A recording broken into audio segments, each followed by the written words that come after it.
जय हिंद। आप सुन रहे हैं इंडियन रेडियो। प्रस्तुत है अब तक के मुख्य समाचार। दिल्ली में कोरोना वैक्सीन को लेकर सियासी विवाद बढ़ता जा रहा है। मुख्यमंत्री अरविंद केजरीवाल ने कहा है कि दिल्ली में रोजाना 1.25 लाख वैक्सीन लगाई जा रही है और अब 3 से 4 दिनों की ही वैक्सीन बची है। केजरीवाल ने कहा है कि कंपनी की तरफ से वैक्सीन की कम सप्लाई हो रही है। हमारा मानना है कि केंद्र सरकार वैक्सीन का आवंटन कर रही है, क्योंकि केंद्र सरकार से ही चिट्ठी आती है कि इस महीने कितनी वैक्सीन मिलेगी। केजरीवाल ने केंद्र सरकार से दिल्ली को ज्यादा वैक्सीन देने की मांग की है। पोस्टर्स के जरिए केंद्र को घेर रहा है विपक्ष। विदेश में वैक्सीन सप्लाई पर उठाए गए सवाल। पोस्टर लगाने पर दिल्ली पुलिस कर रही है गिरफ्तारी। आम आदमी पार्टी ने केंद्र सरकार पर आरोप लगाया है कि जब हिंदुस्तान के लोग प्रधानमंत्री नरेंद्र मोदी से सवाल कर रहे हैं कि हमारे बच्चों की वैक्सीन विदेश क्यों भेज दी, तो बीजेपी की दिल्ली पुलिस एफआईआर दर्ज कर रही है, पार्टी कार्यकर्ताओं को जेल में डाल रही है। आम आदमी पार्टी के वरिष्ठ नेता एमसीडी प्रभारी दुर्गेश पाठक ने आरोप लगाते हुए कहा है कि पीएम मोदी ने पाकिस्तान, बांग्लादेश, ईरान, इराक जैसे लगभग 94 देशों में करोड़ों वैक्सीन भेज दी, जिसके चलते हिंदुस्तान में लोग तड़प तड़प कर मर रहे हैं। उन्होंने भारतीय जनता पार्टी को घेरते हुए कहा कि आप इस तरह के प्रश्न पूछने पर किसी को गिरफ्तार नहीं कर सकते। हम लोकतंत्र में रहते हैं, लेकिन अगर फिर भी आपको गिरफ्तारी करने का शौक है तो ये पोस्टर आम आदमी पार्टी ने लगवाए हैं। आप हमें गिरफ्तार करिए, हमारे विधायकों को गिरफ्तार करिए। जो हमारे गरीब दुखियारे 100-200 रुपए लेकर पोस्टर लगाते हैं, जो लोग ऑटो रिक्शा चलाते हैं, उनको आप पीट रहे हैं, उनको आप थाने में बुलाकर गिरफ्तार कर रहे हैं। यह तानाशाही नहीं चलेगी। आप विधायक कुलदीप कुमार ने आरोप लगाते हुए कहा कि जब तक दिल्ली के लोगों को वैक्सीन नहीं मिल जाती, देश के लोगों को वैक्सीन नहीं मिल जाती, तब तक ये मुहिम जारी रहेगी। तब तक देश के लोग आपसे पूछते रहेंगे। हम यह पूरी जिम्मेदारी से कह रहे हैं कि यह पोस्टर हमने लगाया है। आपको मुकदमा करना है तो हमारे ऊपर करो। उन बेचारे गरीब पोस्टर लगाने वालों को परेशान मत करो। रविवार को एक प्रेस वार्ता को संबोधित करते हुए दुर्गेश पाठक ने कहा कि आज पूरे हिंदुस्तान में हर तरफ लाशों के ढेर लग गए हैं।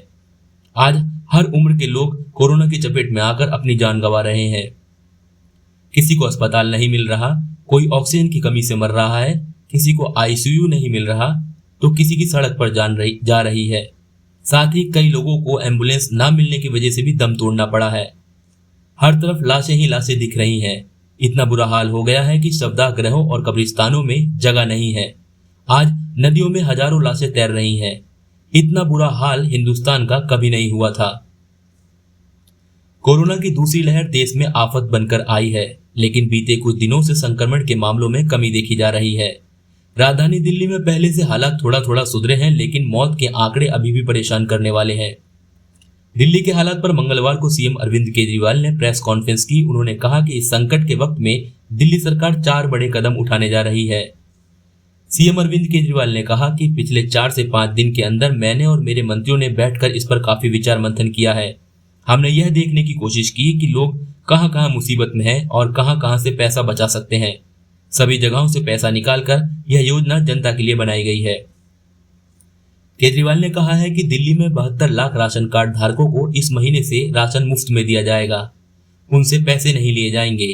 केंद्र की तरफ से भी इन राशन कार्ड धारकों को 5 किलो राशन मुफ्त मिल रहा है। अब उन्हें इस महीने से 10 किलो राशन मुफ्त में मिलेगा। सीएम ने कहा कि कोरोना के खिलाफ जारी इस जंग में परिवार बेहद मुश्किलों हालातों का सामना कर रहे हैं। प्रत्येक वो परिवार जिसमें किसी की मौत कोरोना के कारण हुई है, उसे अनुग्रह राशि के रूप में 50,000 रुपए दिए जाएंगे। जिस परिवार में कमाने वाले व्यक्ति की कोरोना से मौत हुई है, उस परिवार को 50,000 रुपए मुआवजे के साथ साथ 25,000 रुपए महीना पेंशन दी जाएगी। ऐसे बच्चे जिनके माँ बाप दोनों की मृत्यु कोरोना के कारण हुई, उन बच्चों को 25 साल उम्र तक हर महीने 2,500 रुपए मिलेंगे। इसके अलावा उनकी शिक्षा और रहन सहन का खर्च दिल्ली सरकार उठाएगी।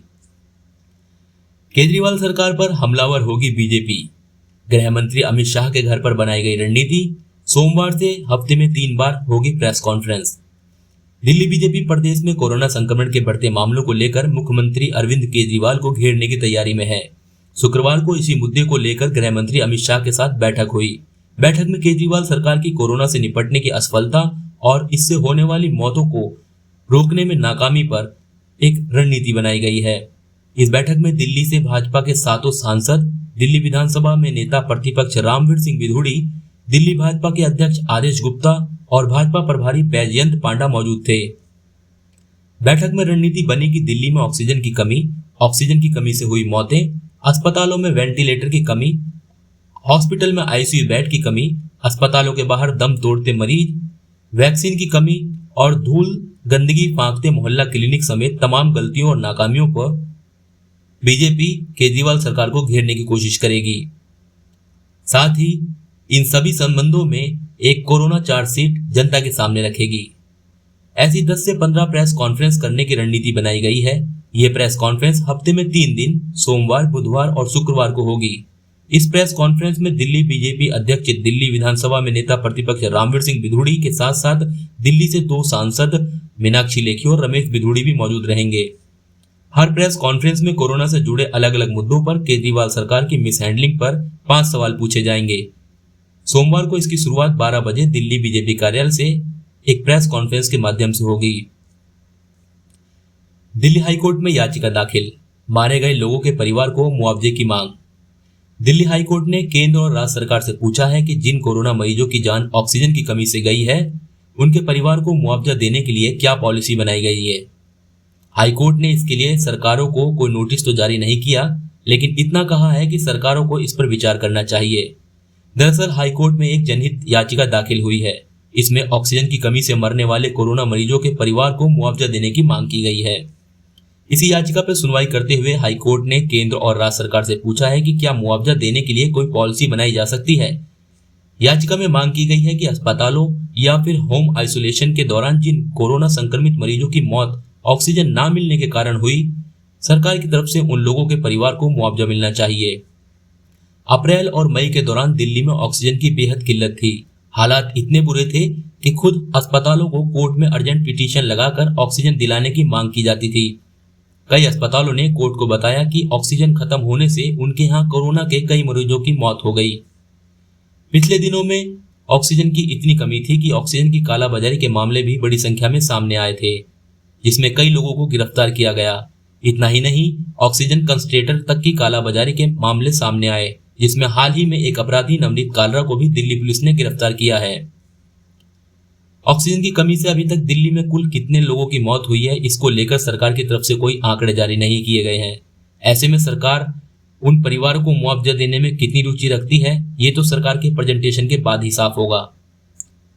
ये थे अब तक की मुख्य बड़े समाचार।